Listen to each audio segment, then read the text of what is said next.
Hello students, welcome back to my YouTube channel Geography Guru. आज के इस episode में हम पढ़ने वाले हैं क्लास 10th हिंदी की वर्कशीट नंबर 73 यानी कार्यपत्रक संख्या 73 को। इस वर्कशीट में हम अपना पाठ जॉर्ज पंचम की नाक है वो जारी रखेंगे। जॉर्ज पंचम की नाक में अब तक हम पढ़ चुके हैं कि महारानी है वो भारत के दौरे पर आने वाली है। कहाँ की महारानी? ब्रिटेन की महारानी। और उसके लिए जोरों शोरों से तैयारियां चल रही है। जो कुछ भी ब्रिटेन में, इंग्लैंड में हो रहा है उसकी खबरें हमारे यहाँ पर भी प्रकाशित हो रही है। पूरा देश जोश में है और उससे कहीं ज़्यादा जोश में हमारी नौकरशाही और हमारे नेता लोग। लेकिन एक समस्या खड़ी हो जाती है। जॉर्ज पंचम की जो लाट होती है, मूर्ति होती है दिल्ली में, उसकी नाक गायब हो जाती है, यानी उसकी नाक कट जाती है। अब ये समस्या एक बड़ी गंभीर समस्या थी क्योंकि महारानी आने वाली थी और अगर जॉर्ज पंचम के लाट की नाक नहीं होगी तो उन सबकी नाक कट जाएगी। तो इसके लिए जोरों शोरों से तैयारी शुरू होती है कि कैसे भी करके उस जो लाट की नाक को लगाया जाए। तो मूर्तिकार है, कई तरीके के प्रयास करता है, पूरे भारत का भ्रमण करता है, लेकिन कहीं पर भी नाक का इंतजाम नहीं हो पाता। तो आज के इस एपिसोड में हम पढ़ेंगे, समझेंगे कि क्या उस नाक का इंतजाम हो पाया या नहीं हो पाया। तो चलिए शुरुआत करते हैं आज की इस वर्कशीट की। जैसा कि आप अपनी स्क्रीन के ऊपर देख पा रहे हैं, ये हमारी वर्कशीट नंबर 73 यानी कार्यपत्रक संख्या 73 रहेगा। हमारा विषय हिंदी है जिसमें हम कृतिका भाग 2 से जॉर्ज पंचम की नाक है इस पाठ को समझने वाले हैं। आज की दिनांक रहेगी 30 दिसंबर 2020। सब सुनकर हताश हो गए, झुंझलाने लगे। किस बात से? जब मूर्तिकार ने कहा कि किसी भी नेता, किसी भी जो हमारे स्वतंत्रता सेनानी थे, उनकी मूर्ति की नाक है वो जॉर्ज पंचम की नाक पर फिट नहीं बैठ रही, क्योंकि उन सभी की नाक है वो बड़ी नाक है, जबकि जॉर्ज पंचम की नाक है वो नाक छोटी है। मूर्तिकार ने ढांढस बंधाते हुए कहा, सुना है कि बिहार सेक्रेटेरिएट के सामने सन 42 में शहीद होने वाले बच्चों की मूर्तियां स्थापित है। शायद बच्चों की नाक ही फिट बैठ जाए। यह सोचकर वहां भी पहुंच जाता है मूर्तिकार, पर उन बच्चों की नाक बीच से कहीं बड़ी निकलती है। अब बताइए मैं क्या करूं? तो यहाँ पर मूर्तिकार है वो कोशिश कर रहा है, नए नए सुझाव लेकर के आता है, नए नए जुगाड़ तलाशता है कि कैसे भी करके उस लाट की नाक है वो रख ली जाए, जो लाट की नाक है उसको लगा दिया जाए। लेकिन सभी प्रयास है वो विफल रहते हैं। अब अंतिम सुझाव देता है। मूर्तिकार कहता है कि बिहार सेक्रेटेरिएट के सामने सन 42 में जो शहीद हुए थे उन बच्चों की, उन शहीदों की मूर्तियों की नाक है उसका माप और ले लेता हूँ। अगर वो नाप ठीक से आया तो हम वो नाक यहाँ लगा देंगे। लेकिन वहाँ भी ऐसा ही हुआ, उनकी नाक बड़ी थी और जॉर्ज पंचम की नाक थी वो छोटी थी। तो यहाँ पर व्यंग किया गया है। नाक बड़ी होने का मतलब है कि उनका जो दर्जा था, उनका जो ओहदा था वो कहीं बड़ा था जॉर्ज पंचम के ओहदे से। राजधानी में सब तैयारियां जारी थी क्योंकि ब्रिटेन की महारानी आने वाली थी। जॉर्ज पंचम की लाट को मल मल कर नहलाया गया था और रोगन लगाया गया था। रोगन का अर्थ होता है कि उसको चमकाया गया था, जो चमकीला रंग होता है वो उसके ऊपर लगाया गया था। सब कुछ हो चुका था, लेकिन एक चीज़ गायब थी और वो थी नाक। नाक नहीं थी उस लाट के। बात फिर बड़े हुकामों तक पहुंची, बड़े बड़े अधिकारियों तक फिर बात पहुंची कि तैयारियां तो हो गई है, सब हो चुका है, लेकिन लाट की नाक है वो अभी तक गायब है। बड़ी खलबली मची, मगर जॉर्ज पंचम की नाक न लग पाई। तो फिर महारानी का, जो रानी का स्वागत करने का मतलब क्या हुआ? यह तो अपनी नाक कटाने वाली बात हुई, क्योंकि अधिकारियों को ऐसे लग रहा था कि अगर महारानी भारत के दौरे पर आ रही है और वहीं पर जॉर्ज पंचम की नाक नहीं होगी तो नाक सिर्फ जॉर्ज पंचम की लाट की ही नहीं कटेगी बल्कि सबकी नाक कटने वाली है। उनको लगा कि ये नाक का सवाल है और अगर अपनी नाक बचानी है तो उस लाट की नाक का जुगाड़ करना पड़ेगा। बात फिर आगे बढ़ती है, लेकिन मूर्तिकार जो था वो निराश नहीं था, पैसे से लाचार था। पैसे से लाचार मतलब वो जो भी सुझाव दे रहा था उसमें पूरा भारत भ्रमण तो कर ही आता था, पैसा तो मिल ही रहा था उसे, और पैसा इसलिए मिल रहा था क्योंकि ये नाक का सवाल था, बड़ा मुद्दा था। तो इस बार फिर वो एक सुझाव लेकर के आता है। एक है हैरत अंगेज ख्याल, एक को और जो हैरत अंगेज ख्याल है उनके दिमाग में आया। किसके? मूर्तिकार के दिमाग में आता है। पहले उसने अपनी पहली शर्त दोहराई। पहली शर्त कौन सी थी? कि किसी को कानो कार खबर नहीं होनी चाहिए। बंद कमरे में बात करते हैं। तो जिस कमरे में कमेटी बैठी हुई थी उसके दरवाजे फिर से बंद कर दिए। मूर्तिकार ने अपनी योजना पेश की। चूंकि नाक लगाना एकदम जरूरी है, इसलिए मेरी राय है कि 40 करोड़ से कोई एक जिंदा नाक काट ली जाए। क्या फर्क पड़ता है, 40 करोड़ देश की जनता है, एक की नाक काट लेंगे और काट करके हम लगा देते हैं। चूंकि ये एक नई खबर थी तो एकदम से सन्नाटा छा जाता है। कुछ मिनटों की खामोशी के बाद सभापति ने सबकी ओर देखा। सबको परेशान देखकर मूर्तिकार कुछ अचकचाया। अचकचाए मतलब थोड़ा सा चौंक जाता है, थोड़ा सा घबरा जाता है कि कहीं कुछ गलत तो नहीं बोल दिया। फिर धीरे से बोला, आप लोग क्यों घबराते हो? यह काम मेरे ऊपर छोड़ दीजिए। नाक चुनना मेरा काम है, आपकी सिर्फ इजाज़त चाहिए। नाक तो मैं काट दूंगा। यानी मूर्तिकार है, वैसे भी नाक काटने में काफ़ी बार वो घूम करके इन सब की नाक काट चुका था खाली हाथ लौट करके। तो इस बार वो फिर कहता है कि नाक काटना मेरा काम है, नाक मैं चुन लूँगा, आप सिर्फ परमिशन दीजिए, इजाज़त दीजिए। नाक है मुझे ढूंढनी है। कानाफूसी होती है कि क्या किया जाए, सुझाव को माना जाए या फिर रहने दिया जाए, लेकिन कोई चारा नहीं था। बहुत प्रयास कर चुके थे। इस बार उन्होंने मूर्तिकार को इजाज़त दे दी कि चलिए ये भी करके देख लीजिए। तो एक तरीके से एक नए सुझाव के ऊपर, और इसे हम ये कह सकते हैं कि एक नया प्रोजेक्ट था जिस पर फिर से मूर्तिकार है वो लग जाता है। अखबारों में सिर्फ इतना छपा कि नाक का मसला हल हो गया। यानी अखबारों में शोर नहीं होता है, सिर्फ इतनी बात आती है कि नाक का मसला हल हो गया। राजपथ पर इंडिया गेट के पास वाली जॉर्ज पंचम की लाट की नाक लग रही है।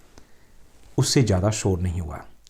इसका कारण क्या था? इसका कारण ये था कि अखबार थे, उनको एक तो अपराध बोध था, उन्हें शर्मिंदगी महसूस हो रही थी कि एक मूर्ति की लाट के नाक लगाने के लिए लोगों की नाक को, जिंदा व्यक्ति के नाक को काटा जा रहा है। तो ये शर्मिंदगी की बात थी उनके लिए। और दूसरा ये कि वो इस बात से खुश नहीं थे, इसलिए जो अखबार है वो खामोश रहते हैं। सिर्फ इतना ही प्रकाशित होता है कि नाक का मसला हल हो गया। नाक लगने से पहले फिर हथियारबंद पहरेदारों की तैनाती होती है लाट के चारों तरफ, क्योंकि पहले जो लाट की नाक थी वो गायब हो चुकी थी। अब बड़ी मुश्किल से अगर लाट के नाक लगेगी तो कहीं गड़बड़ ना हो जाए। दूसरी तैयारी हुई कि मूर्ति के आसपास का जो तालाब था उसको सुखाकर साफ किया गया और उसकी रवाब निकाली गई और ताज़ा पानी वो डाला गया, ताकि जिंदा नाक है लगाई जाने वाली जो थी वह सूखने ना पाए। यानी तैयारियां की गई, पहरेदार बिठा दिए गए और तालाब था उसको साफ करके उसमें ताज़ा पानी डाल दिया गया। इस बात की खबर जनता को नहीं थी कि नाक कहाँ से आएगी। यह सब तैयारियां भीतर भीतर चल रही थी, यानी कि अंदर खाते सब कुछ हो रहा था। रानी के आने का दिन नज़दीक आता जा रहा था। मूर्तिकार खुद अपने बताए हल से परेशान था, क्योंकि नाक लगाई जानी थी और उसको बहुत दिन पहले नहीं लगाने वाले थे, उसको लगाना था जब महारानी आने वाली थी। जिंदा नाक लाने के लिए उसने कमेटी वालों से कुछ और मदद मांगी, क्योंकि वो पैसे का पुजारी था तो कुछ और पैसे उसे चाहिए थे। वह मदद उसे दे दी गई, लेकिन इस हिदायत के साथ कि एक खास दिन हर हालत में नाक लग जानी चाहिए। अब मूर्तिकार था, कलाकार ठहरा, कहा कोई बात नहीं, आप टेंशन मत लीजिए, मैं लगा दूंगा। अब वो दिन आ गया और जॉर्ज पंचम के नाक लग गई। अब सब अखबारों ने खबर छापी, जॉर्ज पंचम के जिंदा नाक लगाई गई है। यानी ऐसी नाक जो कतई पत्थर की नहीं थी।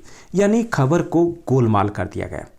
जिंदा नाक लगाई गई है, इसका अर्थ ज़्यादातर लोगों ने ये लिया गया कि जो नाक लगाई गई वो पत्थर की है, लेकिन वो पत्थर की नहीं लगती है, ऐसे लगता है जैसे वो जिंदा नाक हो।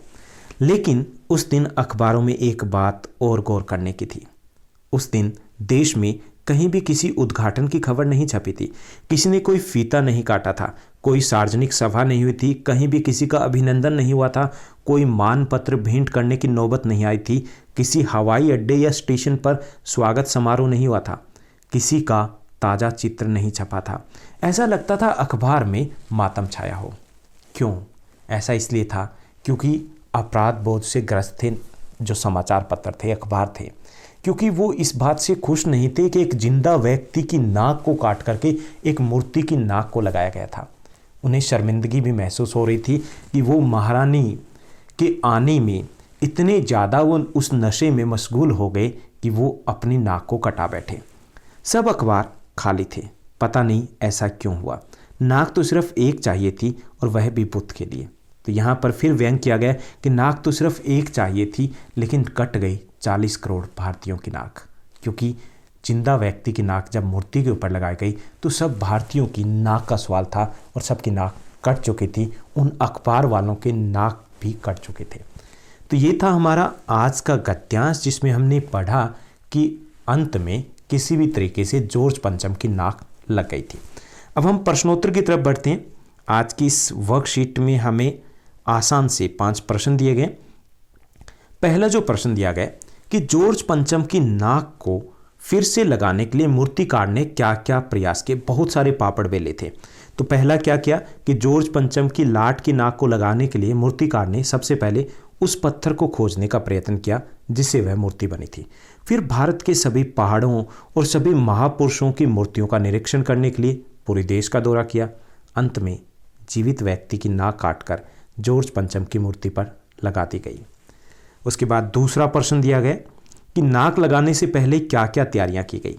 तो नाक लगाने से पहले हथियारबंद पहरेदारों की तैनाती की गई तथा आसपास के तालाब को सुखाकर ताज़ा पानी डाला गया। उसके बाद तीसरा प्रश्न दिया गया, अखबारों ने जिंदा नाक लगाने की खबर को किस प्रकार प्रस्तुत किया। अखबारों ने बस इतना ही छापा, नाक का मसला हल हो गया है, जॉर्ज पंचम की लाट के जिंदा नाक लगाई गई है, अर्थात नाक पत्थर की नहीं लगती है, शोर नहीं हुआ था ज़्यादा। उसके बाद चौथा जो प्रश्न दिया गया कि जॉर्ज पंचम की नाक लगाने वाली खबर के दिन अखबार चुप क्यों थे। ब्रिटिश सरकार को दिखाने के लिए किसी जिंदा इंसान की नाक जॉर्ज पंचम की लाट पर लगाना किसी को पसंद नहीं आया। इसके विरोध में तथा शर्मिंदगी के कारण अखबार उस दिन चुप रहे थे। उसके बाद पांचवां प्रश्न दिया गया। पांचवां प्रश्न एक गतिविधि है कि यह पाठ एक व्यंग रचना है। यहाँ पर व्यंग का भरपूर प्रयोग किया गया जिसमें मौजूदा व्यवस्था पर कुछ कथनों के द्वारा करारी चोट की गई है। जैसे फाइलें सब कुछ हजम कर चुकी है। इस पाठ में प्रयुक्त इस प्रकार के और कथन ढूंढकर हमें लिखने।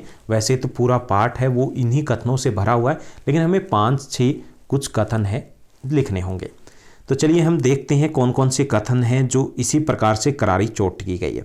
तो व्यंग का पहले हम अर्थ समझ लेते हैं। व्यंग क्या होता है कि बातों में कुछ इस तरीके से अपनी बात रख देना, मजाक मजाक में कुछ इस तरीके से अपनी बात रख देना कि सुनने वाले को या सामने वाले को बुरा भी ना लगे, उसे बोलते हैं व्यंग। तो यहाँ पे कुछ ऐसे वाक्य हैं। पहला है, शंख इंग्लैंड में बज रहा था, गूंज हिंदुस्तान में आ रही थी। ये अखबार जो हो हल्ला मचाए हुए थे उसके ऊपर व्यंग किया गया था। गश्त लगती रही और लाट की नाक चली गई। तो यहाँ पर कानून व्यवस्था के ऊपर मजाक किया गया, करारा व्यंग किया गया। सभी सहमत थे कि अगर यह नाक नहीं तो हमारी भी नाक नहीं रह जाएगी। ये चापलूसी के ऊपर व्यंग किया गया, जो भारतीय अधिकारियों की चापलूसी थी, जो अंधभक्ति थी ब्रिटिश सरकार के प्रति। एक की नज़र ने दूसरे से कहा, यह बताने की जिम्मेदारी तुम्हारी है। यानी ये था, उस व्यवस्था के ऊपर करारा व्यंग था कि काम को टालते रहो, एक दूसरे के ऊपर डालते रहो। पुरातत्व विभाग की फाइलों के पेट चीरे गए पर कुछ भी पता नहीं चला। यहाँ पर जो सरकारी कार्यप्रणाली है उस पर व्यंग किया गया है। यह छोटा सा भाषण फौरन अखबारों में छप गया। यहाँ पर भी अखबारों के ऊपर व्यंग किया गया कि कैसे छोटी छोटी बातों को बढ़ा चढ़ा करके वो दिखाते हैं। तो ये था हमारा आज का वर्कशीट। उम्मीद करता हूँ आपको अच्छे से समझ में आया होगा, और अगर ये वीडियो आपको अच्छी लगी, समझ में आई, तो इस वीडियो को लाइक और शेयर करना मत भूलिएगा। Thank you, bye bye, have a nice day.